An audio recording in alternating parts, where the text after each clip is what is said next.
Okay, our producer just said in our ear, be professional, so here we go. Tom Hanks is Mr. Rogers. Did anyone see the new trailer today? I did. I cried a little. I was going to say, I think a lot of people cried. It's not even the movie. I got to wait for Thanksgiving. Yeah. That was a great promo for them. And this was free. Yeah, this is the sweat, and this is how you make Monday not suck. Jessie, Coffield, Emerson, Lotzia. We're going to stuff the next 60 minutes with DFS and sports betting knowledge you just can't live without. Yeah, we got that football, golf, and baseball, which sounds like a great place to start. Yeah, good idea. With 11 games on tap, Let's of course, and it's a DK Sportsbook edition of Chaser Fade, starring DK Live's Greg Ehrenberg. Yes. Greg, here he is. Good to What see up? you. Hey, Greg, I saw the shirtless selfie you took of yourself and posted on Twitter this weekend. How was your run? Well, I survived, so that's pretty good. But you didn't like my tweet, so that's a little. Wow, that's a little messed up. I didn't know how people would That's feel when they messed saw up. that. Like I was, liking this man's shirtless pic on Twitter. So the only reason I didn't do it. You should be a little more secure with yourself and go like it. I'm going to go back and I'm going to like it as you answer this question.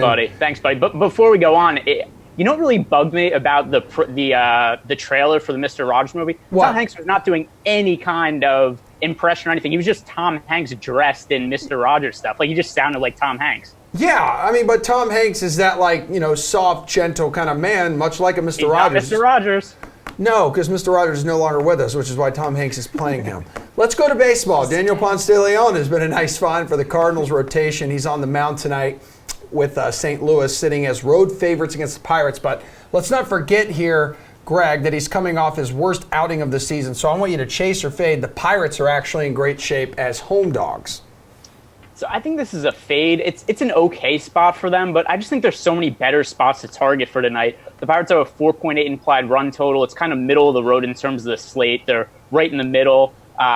And then the park, it's a little bit of a pitcher's park. The Pirates also 102 WRC plus against right-handed pitching, so also just kind of average. And then Ponce de Leon, he did have a bad start last time, but still 2.8 ERA, 3.93 FIP for the season. Just everything about this kind of screams like neutral, nondescript, not a great spot, not a terrible spot, not really much interest in the Pirates. Yeah, and in 2 career starts against Pittsburgh, he is 0-1 with a 6.23 ERA, so not ideal. Not ideal. All right, the Yankees and Twins face off in a showdown against 2 first-place teams.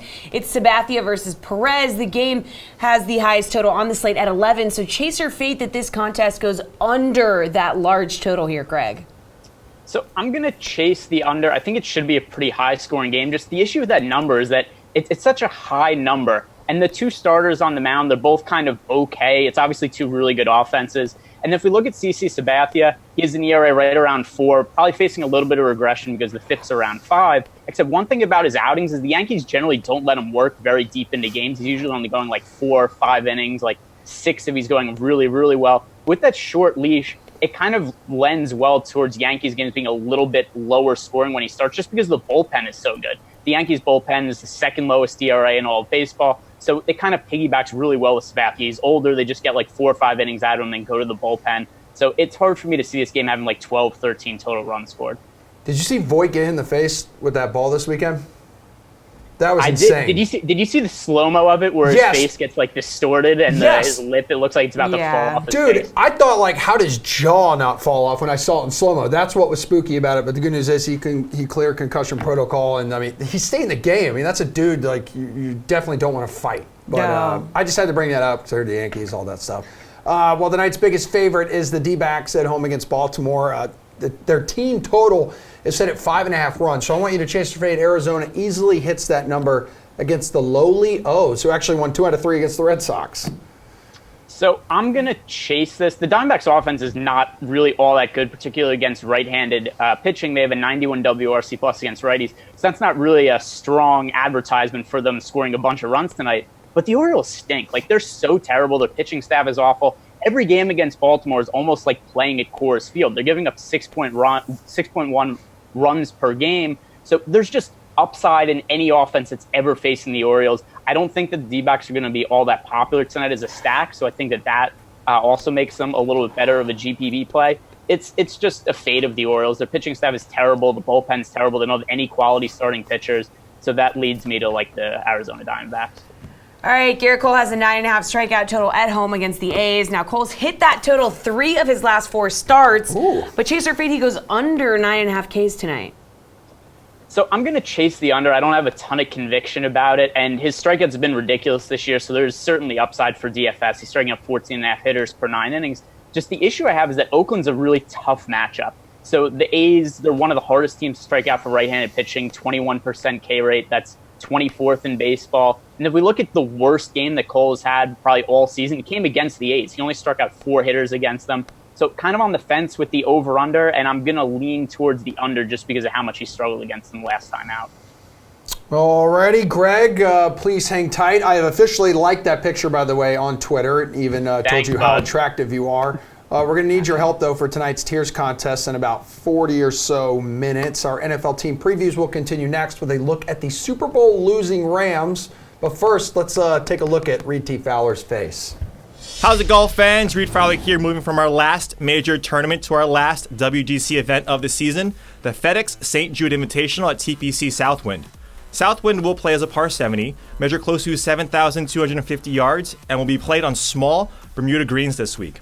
After an eventful Open Championship, the top golfers who both made and missed the cut will make their way to Memphis with only 6 tournaments left in the regular season.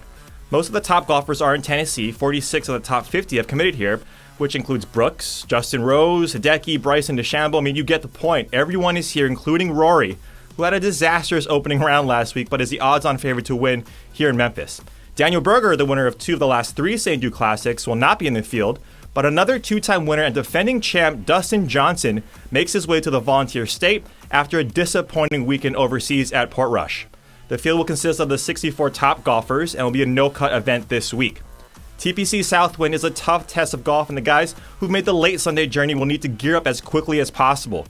The course has played inside the top 15 in difficulty over the last 2 years, with recording the 9th most bogeys and 4th most doubles last season. Southwind should have the same amount of hazards from last season. This includes 94 bunkers and 10 water hazards, which should be in play in more than half of the holes. We've seen Southwind rank as a course with the most balls hit in the water since 2004, over 5,000. Along with a massive amount of hazards to deal with, the guys will face long par 4s. More than half of those par 4s measure between 450 to 500 yards. Guys will have to stay away from the water and the big score, so some key stats for me are strokes gained ball striking and par 4 scoring between that 450 to 500 yard mark. Xander Schauffele had some controversy last week with his driver, and it could have been the reason for his poor golf on Sunday, but he should be primed to tear up Southwind this week. You know how well he does in big tournaments. Over the last 24 rounds, he's 14th in birdies or better gain, top 20 in par 4 scoring between 450 to 500 yards, and 12th in strokes gained ball striking.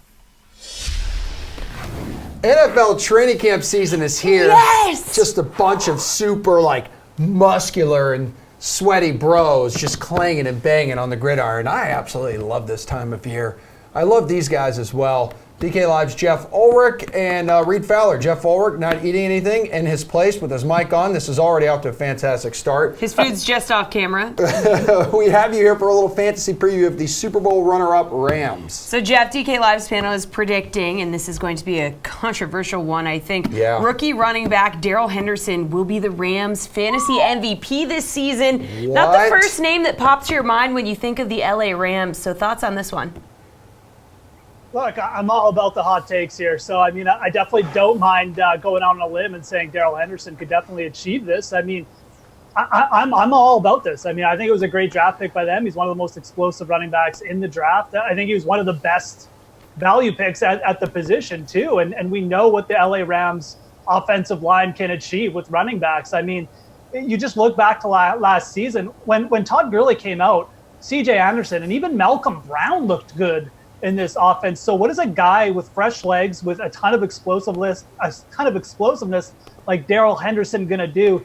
The sky is the limit here. Now, I probably wouldn't be this bold to pick him as my fantasy MVP. My pick would have been Robert Woods, who is coming off a massive year and actually had better production when Cooper Kupp was in the lineup. So my pick would be Woods, but I do like this pick there, DK panel, whoever you are. I do think it's got some legitimacy behind it.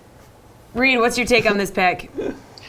Again, this is Monday. It's a new week. Jeff is my favorite person to disagree with. Everyone knows that, but he is 100% correct here in everything that he said. Look, with Darrell Henderson, you mentioned it, and he mentioned it. He is, in terms of the most talented back in that backfield, that's including Todd Gurley. Whoa. He is that guy. And when you look at fresh legs and you look at what he's able to do in that offense, right? When you're talking about in that offense, what he's able to do, the draft capital that they spent on him. A third round isn't too much in terms of trading up for it. I mean, if it was second or first, obviously we'd be clamoring a little bit harder for Darrell Henderson. But what scares me with him, especially, is right now in mock drafts, he's going in round 6. By the time we get to this, we're not going to see Todd Gurley run anything in the preseason. By the time we get to redrafts, mostly that second or third preseason week, this guy is going to be potentially in the 5th round, and that's a little too high for a guy who hasn't seen any sort of real-life playing time in the professional leagues. And it is Robert Woods. He mentioned it. When you saw Kupp and Cooks on the field, Woods still saw a 25% target share. I mean, he's the number 1 receiver in Sean McVay's offense. That should warrant, like wide receiver 1 upside. And this guy's average close to, 8 targets a game and 11.2 or 11.5 PPR points per game. That's amazing. And that could go sky high, especially if they go away from that run game. So I agree with Jeff here. All right, so you're saying Henderson more talented than Todd Gurley? Let me just to clear that up. I think right now I would agree with Reed. Like, we're talking about post ACL, injured, banged up Todd Gurley, right? I mean, if you go back to college, I think Todd Gurley is a better running back. But right now, today, yeah, he probably is. I mean, he's younger, he's fresher legs coming out of college. So I agree with Reed in that take. Reed, so are we thinking Gurley here is going to be the most overvalued, so the least valuable player? The LVP. No, I don't think he's, yes, it's easy to say that just because if he doesn't play and that arthritic knee just becomes something that he can't play on, then guys who draft him in the 2nd or 3rd round, he's just going to be, a moot point. He's not going to be playing. I'm going to say Henderson, to an extent of where he's being drafted, is overvalued. He's not going to be the LVP. I think the wording in these questions are a little tough to wrap your head around, because when you just look at where he's going to be drafted, Henderson, that is, it's just going to where we see it in that 5th or 6th round. Because he will. Jeff mentioned it. C.J. Anderson looked like an RB1 towards the end of the season. It's because of the offensive line. It's because of this offense opens up a ton of holes for running backs. Henderson's going to break off a 60-yard or a 50-yard run, and this guy's going to skyrocket in ADP. And that's what scares me, because Malcolm Brown is still there. They re-signed Malcolm Brown. Henderson is better than Malcolm Brown, but they still like what this guy did last year. They like what he's going to be able to do. That scares me about Henderson and where he's going. But in terms of LVP, yeah, Gurley is that person because he's going in the top 2 or 3, and people will reach on him. People will look at what he did in the previous 2 years and reach on him, and that shouldn't be you. Yeah, so where do you draft this guy? Like 2nd round then? 2nd, 3rd maybe? Or is that even too risky? Jeff? I think it's too risky. Just right now, today, it's too risky. This is going to be a situation where it's just going to be evolving every day once we hit like the beginning of August, because there's going to be new reports. Darrell Henderson's going to be flashing in training camp. Sean McVay is probably going to be making some glowing remarks and busting Darrell Henderson up into the draft. And then, once we get around to the start of the season, you'll probably get reports that maybe Todd Gurley's healthy. So it's just a constantly evolving situation. This is how I think it's going to go. I do think Todd Gurley will be limited this year. I think he might even miss a few games at the start of the year. And I think the Rams, once they see what they have in Darrell Henderson, they will push him to at least a timeshare and possibly like a starter's role. So I'm in on the Darrell Henderson train. I do think Todd Gurley is going to be the least valuable player for as far as his draft position right now for the Rams. Yeah, Reed, he's going to be hard-pressed to just duplicate those numbers. Our friend Aiden, who works behind the scenes here, in his mock draft earlier tonight, he took Todd Gurley in the 1st round. We both looked at Aiden and said, "You're an idiot, Aiden." Wow. Yeah, when a guy like Aiden, he looks at that name, and it's the same thing that when he drafts Tom Brady. It's the same thing when you look at the name value. You want to draft these guys and where they were. But to Jeff's point, look at where Henderson is going. You have Dante Pettis, who is getting a lot of preseason buzz. You have Jeff's boy, Allen Robinson. Even Tevin Coleman to an extent, and where he's potentially being drafted. These guys have value later in the rounds. You're drafting Henderson at potentially, we don't know yet, right? At potentially, like a mid-floor, like a high ceiling type draft here if he goes in that 5th round, especially if we think, like Jeff's mentioning, that there's going to be a timeshare because this offense is so potent. But yeah, don't do what Aiden does and draft Gurley in the 1st round. All right, well, everybody's looking for that player that's going to get them those points. So does Gerald Everett have a shot to be the fantasy breakout player for the Rams? Jeff, because, that's what the panel thinks. Yeah, I don't think so, personally. I know he came on a little bit when Cooper Kupp was out, but Cooper Kupp's back this year. And if you look at Kupp's production in this Rams offense, 6 touchdowns last year in 8 games. He was on pace for like 12 touchdowns. Gerald Everett just did not replicate that at all. He had his chance last year, and he's just he's just not really that consistent a player, or the Rams just don't think highly of him to give him a big enough role in the offense. So I personally don't see a big season coming at all. He could have like a mini breakout and push for like back end, tight end 1 status, I guess. I personally don't see it.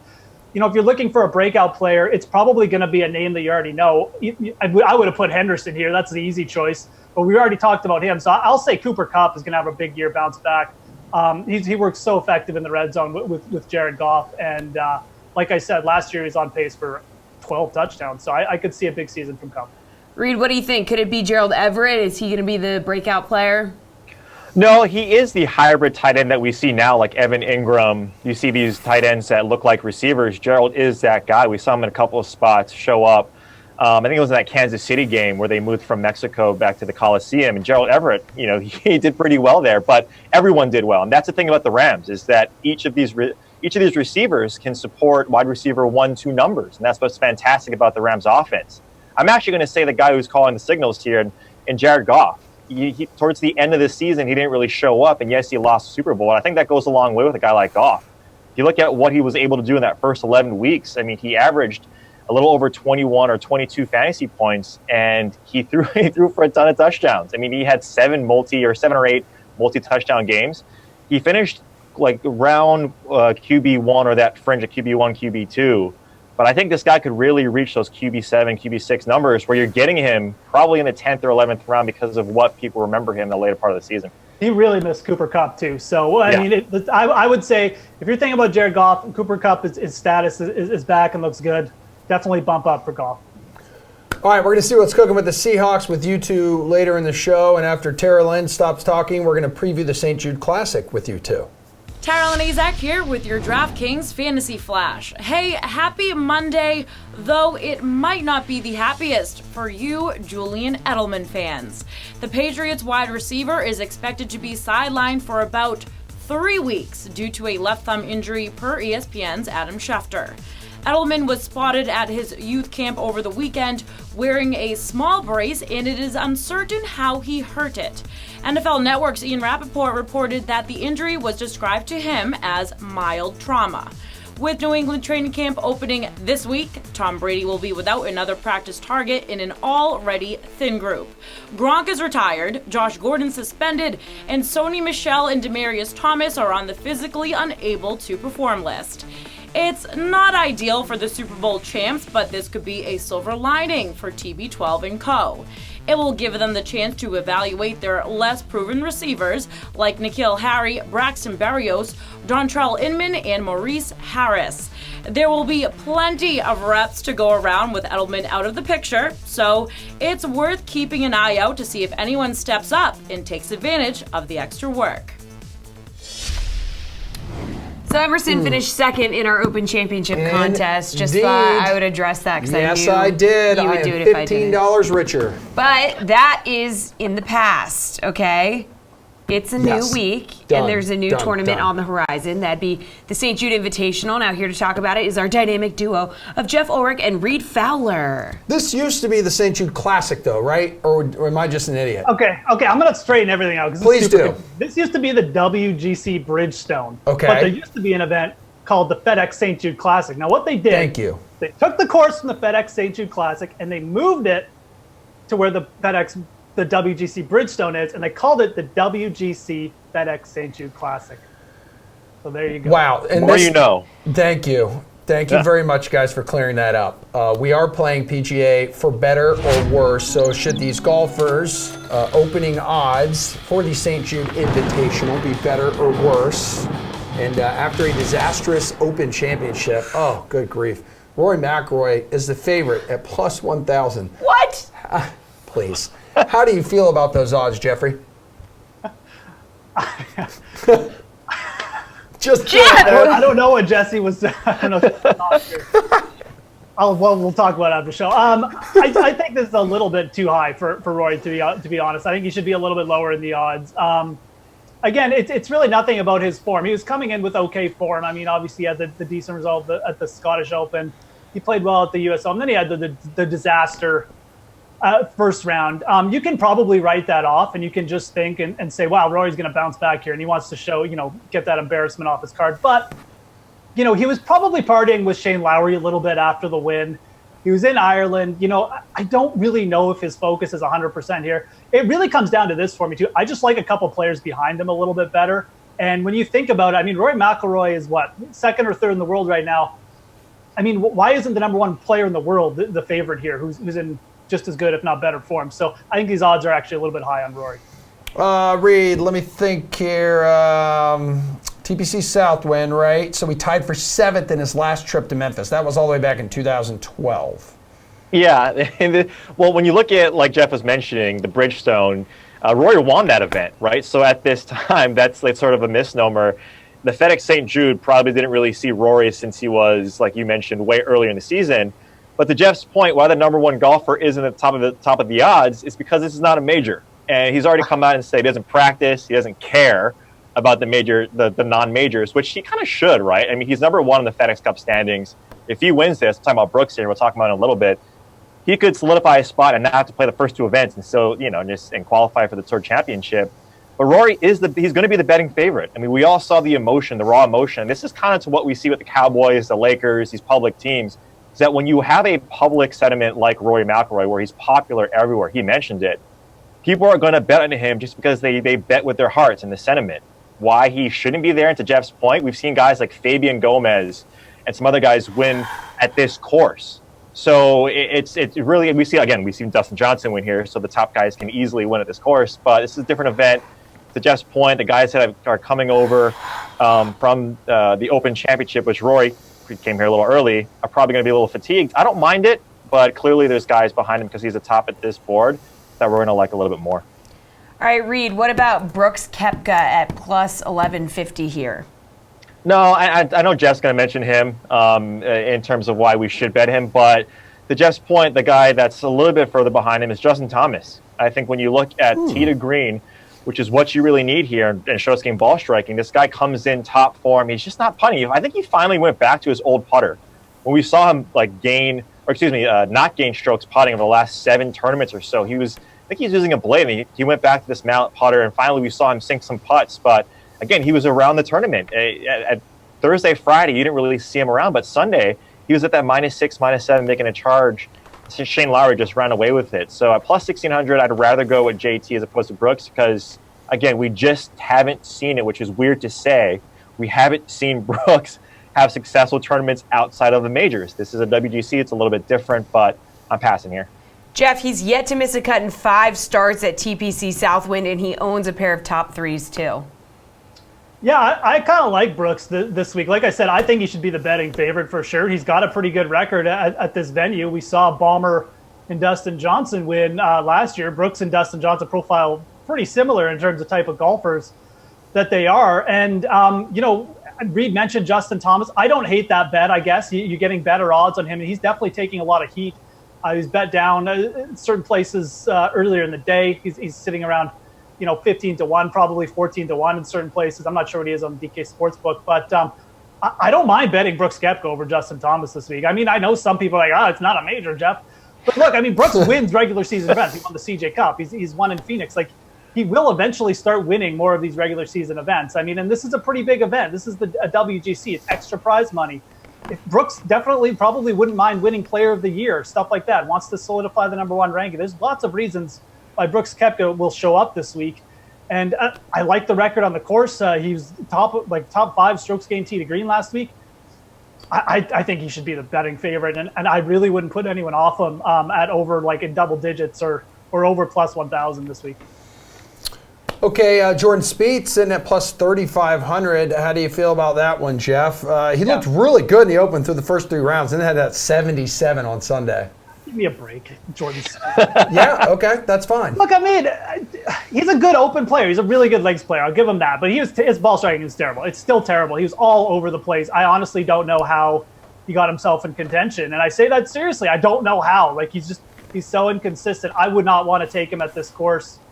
There's water everywhere. You need to be consistent with your just at least hitting fairways and with your irons for sure. There's so many players in this field coming in with better form, and around 30 to 1.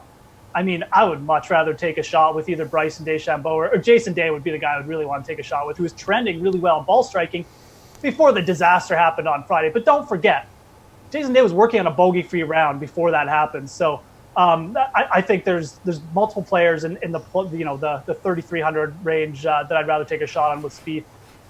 I know it's Jordan Spieth. I know he's got a good win rate, but it's just not for me. Is this for you, Reed?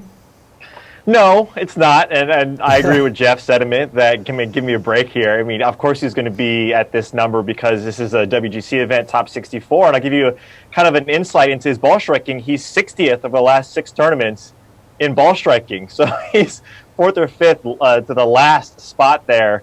So yeah, you can't like his ball striking, but what you do like about Jordan Spieth is that despite all of that, he still plays like he plays, and that's sort of a misnomer. Because when you look at the Open Championship, this is his tournament. It's not Augusta, although he's played extremely well there. It's the Open Championship. We always see him. He just does extremely well. But if you look at his stats last week, he missed like 30. He only hit 35% of his fairways. And that's really scary. Here, you don't need to, right? The rough is not thick at all. You don't necessarily need to hit in the short stuff, but he is just not hitting well. I'm surprised Jeff didn't mention his boy, Paul Casey. He's number 2 in ball striking over the last 24 rounds. He's right at that plus 3,000 or 30-1 number. If it's not Bryson, I think Paul Casey has a solid shot here. All right, finally, Louis Oosthuizen at plus 6,600. Better or worse, Reed? This is give me a break.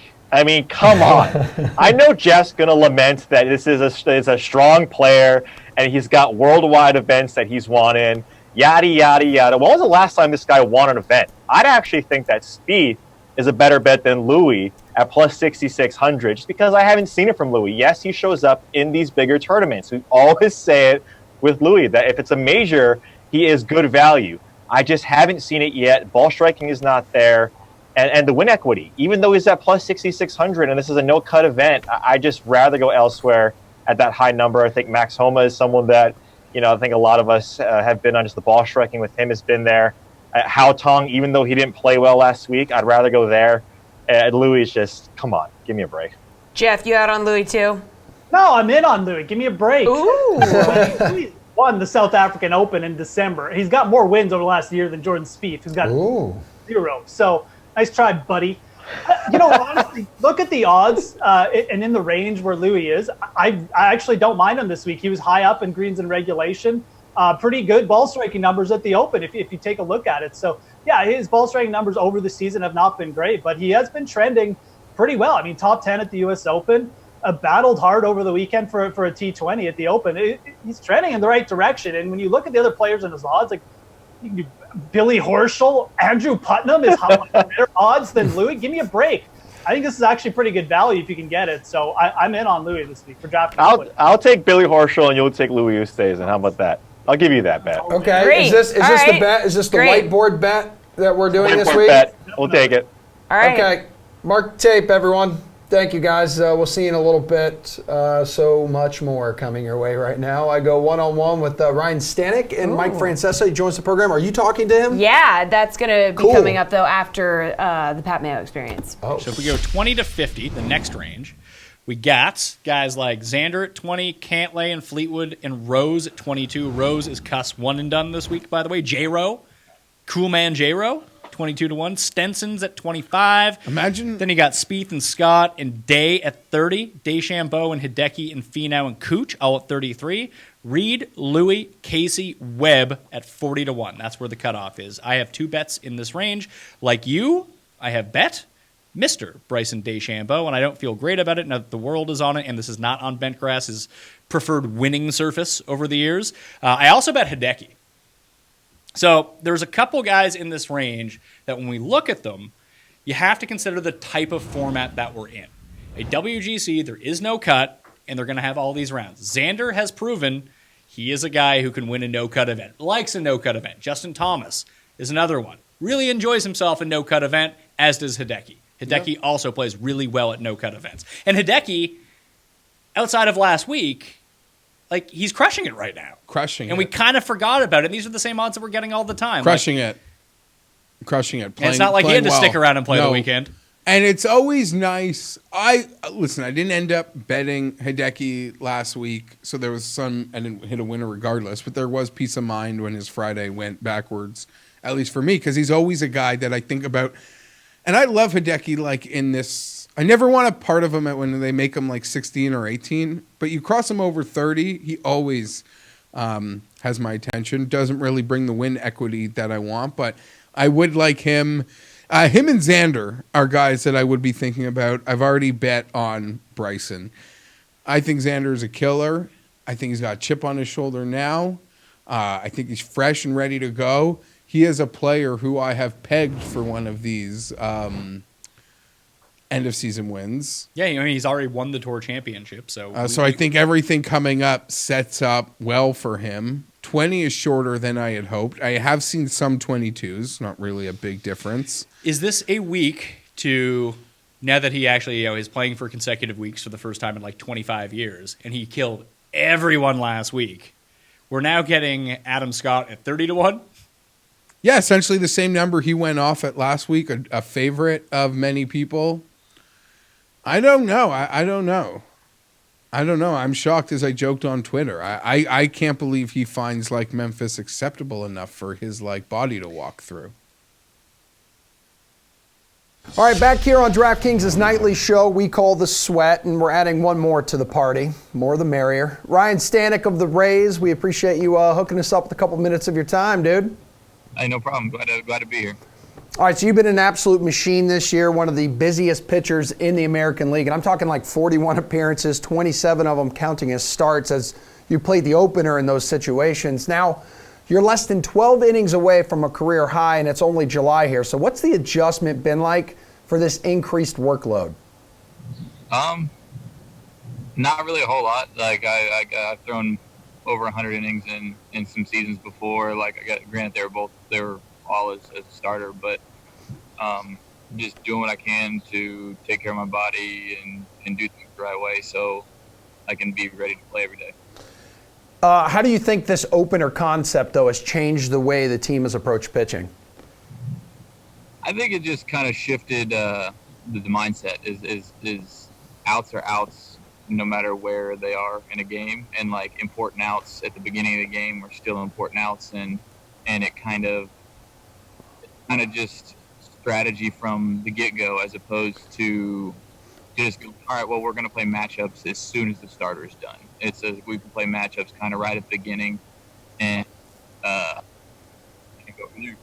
Yeah, you think it's like something we'll see more of moving forward, like around Major League Baseball, almost like starting a revolution?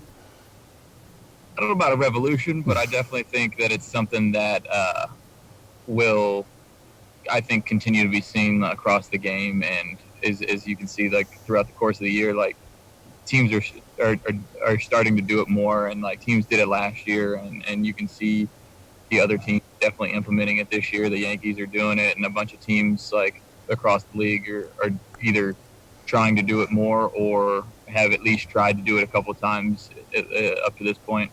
Yeah, and clearly it's a strategy that's been paying off for you guys. I mean, you're rocking the best team ERA in the AL. So what has been the key to success for this staff?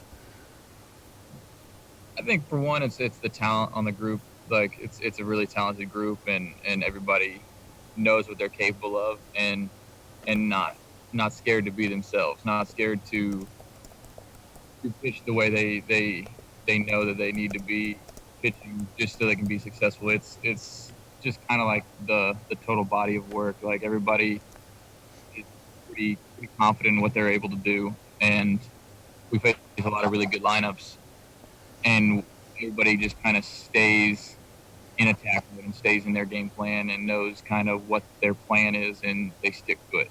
Yeah, I mean, I'm sure it helps when you have the defending American League Cy Young Award winner on your staff as well, right? Yeah, that definitely doesn't hurt, and having a guy like Charlie Morton on the staff too, and Yanni Chirinos is throwing the ball really well, and Yarbrough and Beeks and McKay is throwing the ball well here. Like we just have a lot of guys that take the ball and go out and compete and get the job done. Yeah, and we're looking at like a great road record for your club as well. I mean, you're tied for the lead in wins away from home in baseball with 30. So why have you guys been so good when you're not at the Trop? I have no idea, honestly. I don't know. Like we last year as a squad dominated home, had probably with the top if not the top, maybe one of the top 2 or 3 records at home last year. I think baseball is just kind of a weird game, and sometimes you just play good on the road, or sometimes you just play good at home. Like I don't know. I don't know if there's any one reason for it. I just don't think we have. I don't know. I don't know. I think we're comfortable on the road too. Like we haven't, like, I guess, letting like crowds or anything else or travel or anything dictate how we play. We just go out and play. Yo, when you guys are on the road, did I see that you like to do some sightseeing when you're in all these different cities?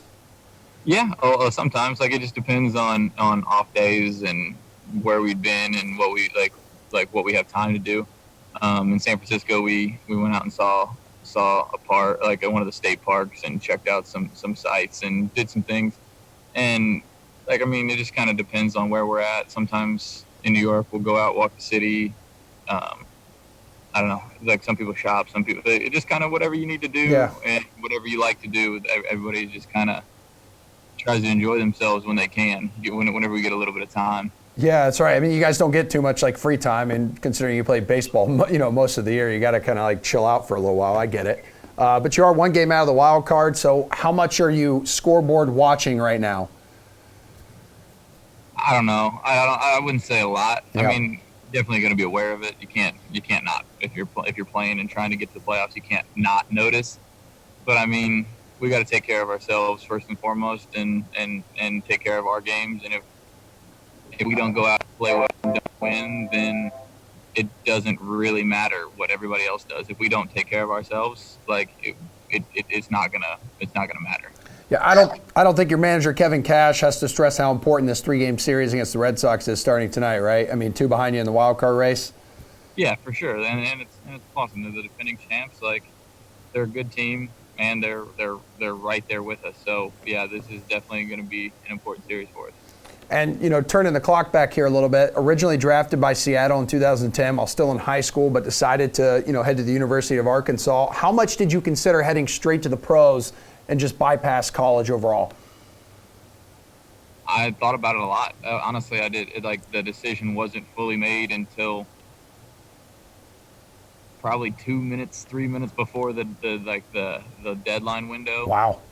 Yeah, it was a tough decision. It wasn't it was definitely stressful for me, especially at 18, not really knowing what. Yeah. At 18, you don't know what you're doing in life. Nope. I'm 35 and I still have no idea. Like, what am I doing here? Exactly. You're sitting there like, well, I don't know. Somebody tell me what to do. And yeah.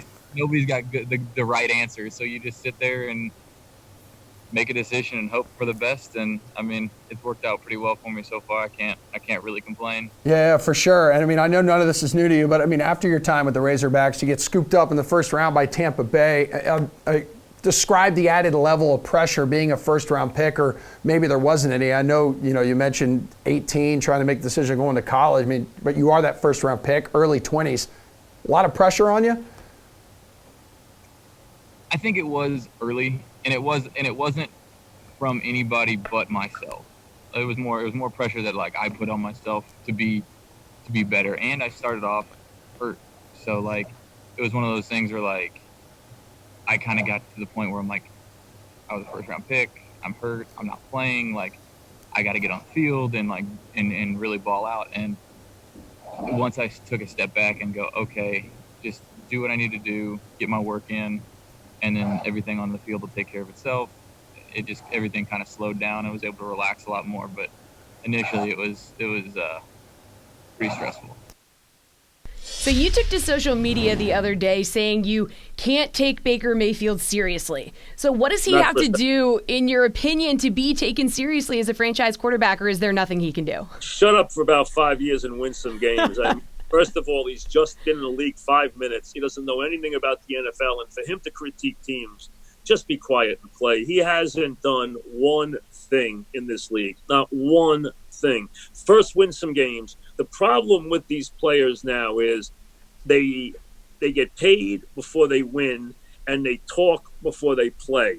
They should both win before they talk or get paid. That's the problem with the system. And guys like him make fools out of themselves. No, you can't take, and he was on the Giant fans telling everybody, hey, Giant fans, stay for the games. The Giants have one of the great historic fan bases in the history of professional sports. To get on their fans is so wrong and is so misdirected, it is outrageous. So you got to know something about your subject matter. And when he opens his mouth, and lately it's been directed at the Giants or directed at players on the Giants or the Giants system because he's trying to be the protector of Odell Beckham, which he doesn't have to be. Just stop worrying about the Giants. Stop worrying about Odell Beckham's past. Be part of Odell Beckham's future and try and win some games. Until they win some games, I don't take Mayfield and I don't take Beckham seriously until they win some games. Makes complete sense. All right, let's shift from AFC to NFC North. So the Bears are the favorites to take the division at plus 175, but the Packers are right behind them at plus 185. The Vikings are at plus 210, and the Lions are way back there at plus 1,400. So who's your pick to take the NFC North? Vikings, this is their year. It's now or never. They've been the best team, and they've found an excuse not to get the job done in recent years. I don't think the Packers are where they need to be, and I think there's even some issues there with Rodgers. I don't think everything's comfortable. I wasn't last year. I don't think it still is. I think Minnesota, this is their year. It's now or never for this group in Minnesota. They have plenty of talent. They have everything built. This is their time. It's got to happen now for them. It's got to happen now for the coach, for the quarterback. It's their time, and both ways, they are a very solid team. I think it's their year. How about in the East? DK Sportsbook has the Eagles as the heavy favorites at minus 106, followed by the Cowboys at plus 140, Washington at plus 900, and your Giants at plus 1,200. Is this Philly's division to lose, or do you think someone else will take it? Philly's going to win the division easy. I think they're the best team by a lot. I think the Giants will be a lot better than people think. I think the other three teams, I think Washington will have a bad year. I think the Giants will have a better year than people think. I think Dallas will finish second. The Giants will finish third, but they'll be an improved third. I think it's the Eagles' division, and I think it's their division comfortably.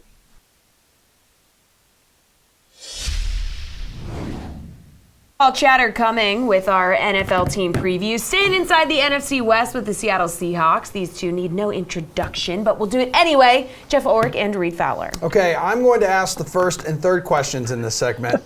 Jessie will just ask the second per her request.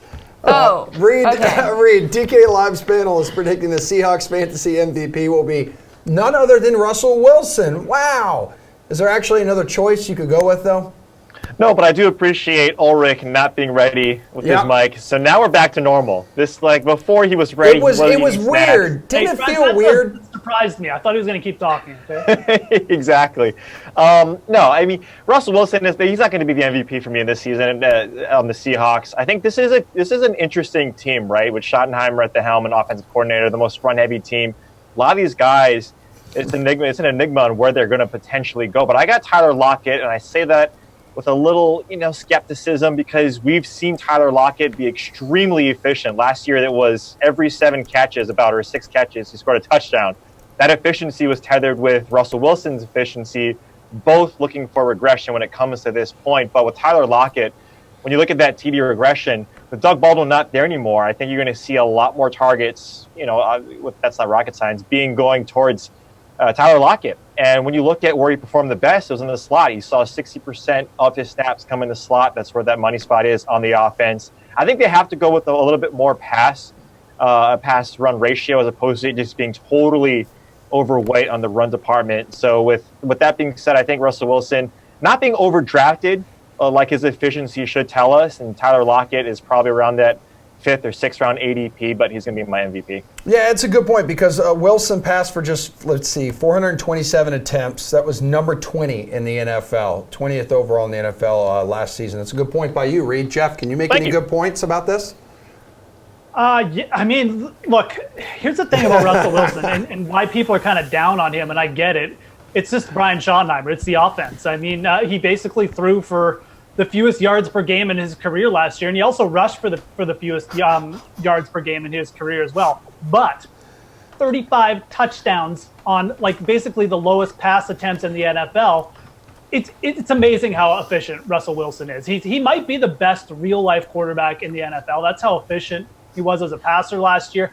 And I think there's some merit to what Reed said. The Seahawks run-pass might even out a little bit this year. Even if Schottenheimer and Pete Carroll want to do this run-first thing and just ground and pound whatever, the Seahawks' schedule is bad. Like, they face a lot of good offenses. They also got hit with like a suspension. Jaron Reed basically suspended their interior lineman for 6 games.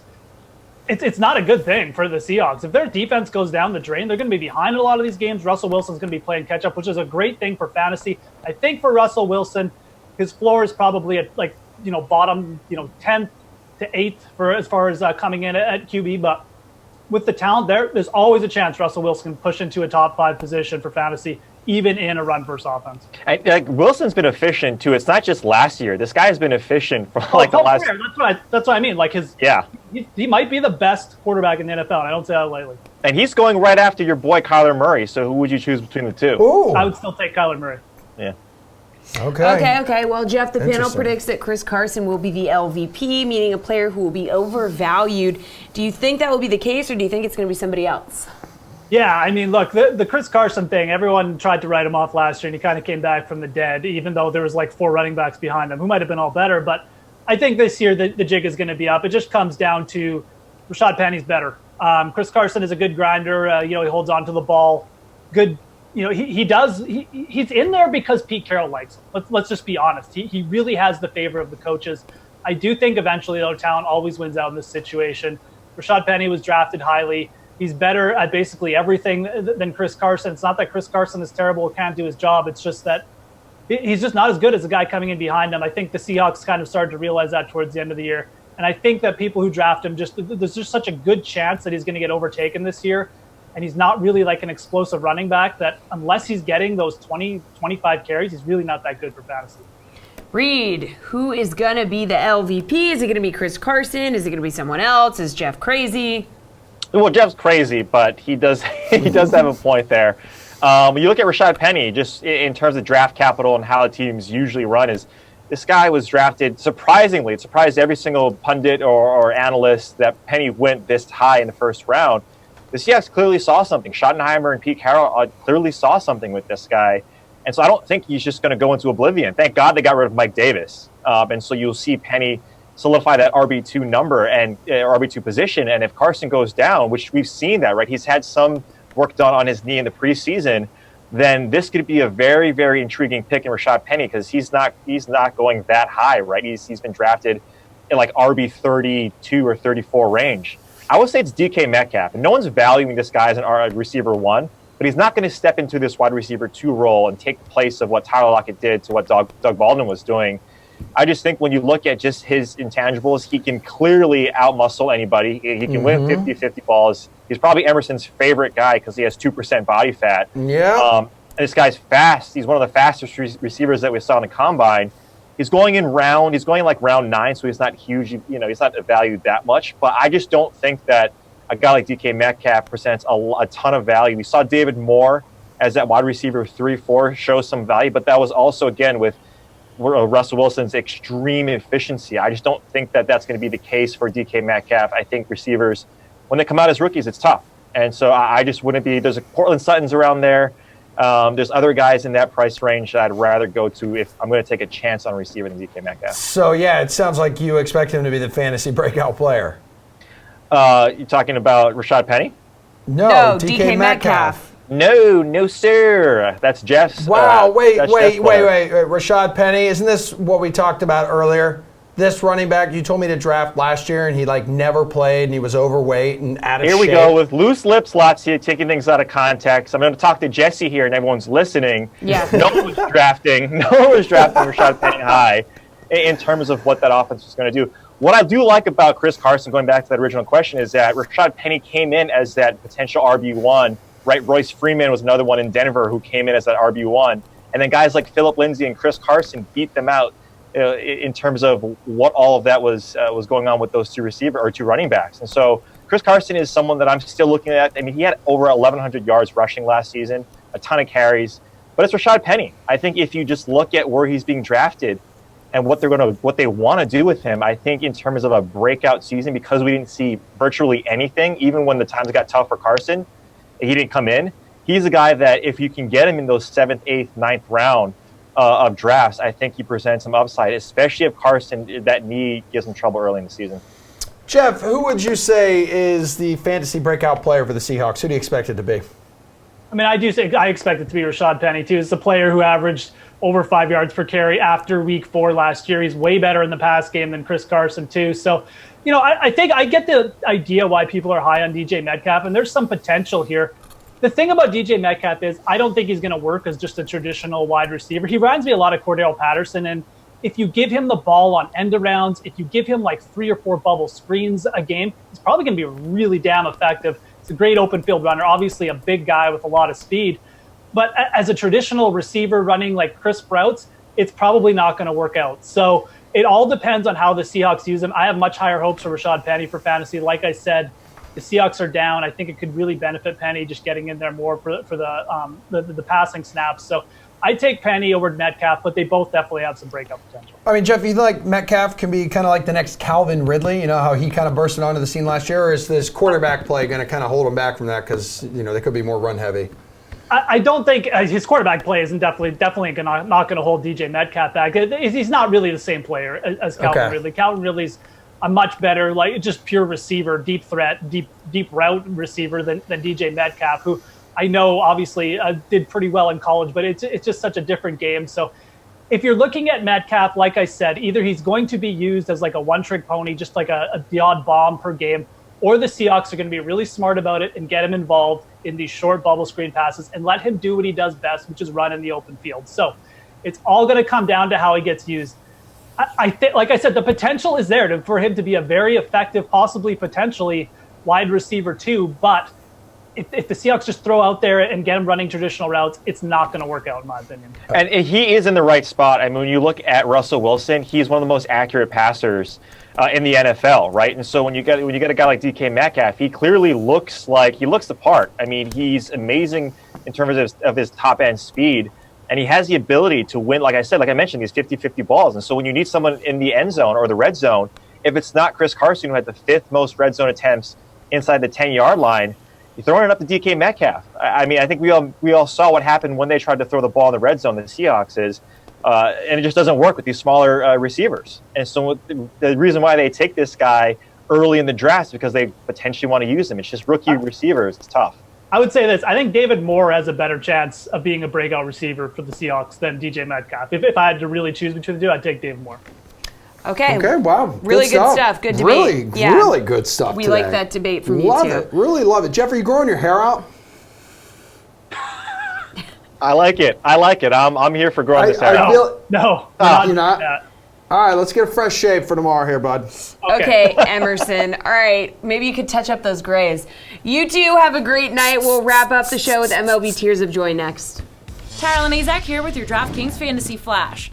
After finishing last season with the worst record in the league, the Knicks entered this offseason with seemingly endless possibilities. But after the ping pong balls didn't fall their way and they got passed over by every big-name free agent on the market, New York took a less flashy approach to building their team. The Knicks went out and loaded up on depth, especially at the power forward position, and Bobby Portis, one of those depth pieces, thinks the playoffs are a realistic goal for his team. The naysayers, the haters, the people who are doubting us will say that we're crazy as hell for saying that. We have a lot of pieces who can play. Portis will be fighting for minutes with guys like Julius Randle, Marcus Morris, and Taj Gibson. He believes that will breed an internal competition that could potentially raise everyone's game. When you have that much talent, that rises the competitiveness and improves the team as a whole. It's a pretty lofty goal for a team that finished with just 17 wins last season, but Knicks fans have to like the 24-year-old's confidence. Over on DK Sportsbook, the Knicks are plus 1,100 to make the playoffs, so there is certainly value if you share Portis' confidence. Alrighty, time to wrap up this show. Greg Ehrenberg is back with us for MLB Tears of Joy. So your top choices for tonight's DK Tiers contest. Yes, welcome back, Greg. How you feeling? Pretty good, and I definitely didn't make an idiot of myself by emailing Tom earlier in between segments that I thought he messed up all the questions when I was just wrong and looking at the wrong thing. That It's definitely okay. didn't happen. It takes a real didn't man. happen. He said it didn't happen. No, Oh, it didn't happen. Yeah. Didn't happen. Great. Well, it takes a real man to admit that you did not make a mistake. Yeah. Tier 1, you have 4 selections to choose from. Take your pick. So I'm going to go with Christian Yelich here. He doesn't have the best matchup of all the guys in the tier, but he's just so much better than the other guys on this list. Like Mitch Garver's in this tier, and guys like that just can't stack up to Christian Yelich. He's scoring 13.1 DK fantasy points per game. He's right in the running for the NL MVP with Cody Bellinger. And these are kind of all the recipes for him to have the success of a big game. Facing a righty, and he's at home. A 208 WRC plus against right-handed pitching this year, and a 226 WRC plus when he plays in Milwaukee. So this should be a good game for Yelich, even though the matchup isn't optimal. Sounds like Garver's your least favorite in that tier. Yeah. Okay, Good. fair enough. All right, Excellent. let's jump down to tier 4. A lot of choices here. Who are you going to go with? So I'm going to go with Oscar Mercado here. I think this is a really good spot for the Indians. They're going up against Baruki, who's starting for the Blue Jays. He's been out the entire season with an elbow injury. He's only made a couple of rehab starts in the minor leagues. And look at his numbers in AAA. 11 innings, 4.91 ERA, 7.55 FIP. Giving up a lot of home runs, a lot of hard contact, 25% home run to fly ball rate in AAA. So it's just hard for me to think that he's really ready to pitch in the major league level right now. So for that reason, I think the Indians make for a really good stack. And then Mercado in particular, over the last week, games with 25, 30, and 36 DK fantasy points. So he's been a really high upside play lately. Anybody in this tier that you would tell people to absolutely stay away from in tier 4? Call me off guard. I don't know Anyone all the you names. really hate? No, if you don't have anyone right off the top of your head, we'll No, just... I love everybody. I don't hate. Okay, go ahead. Excellent. All right, tier 5. Take me to tier 5. 1, 2, 3, 4, 5, 6, 7, 8. Wow, and Yasiel Puig Puig always is in looks there. so good in those sleeveless jerseys. Not as good as DK Metcalf, though. That really would be your guy. Ultimate, yeah. I could see that being, yes. Sign me So up. I'm going to go with Josh Bell here. So for Bell, he's a guy who just a couple weeks ago, he was somebody who was in tier 1 pretty much every single slate, and then kind of cooled off a little bit the All-Star break. But I think he's in a good buy low spot right now just because we saw what kind of upside he has prior to the All-Star break. And he's also a switch hitter, much better against right-handed pitching, left-handed pitching. The left side is stronger side. 20 of his 27 home runs have come as a lefty, also 156 WRC plus from the left side of the plate. So I think it's a good buy low spot for Josh Bell.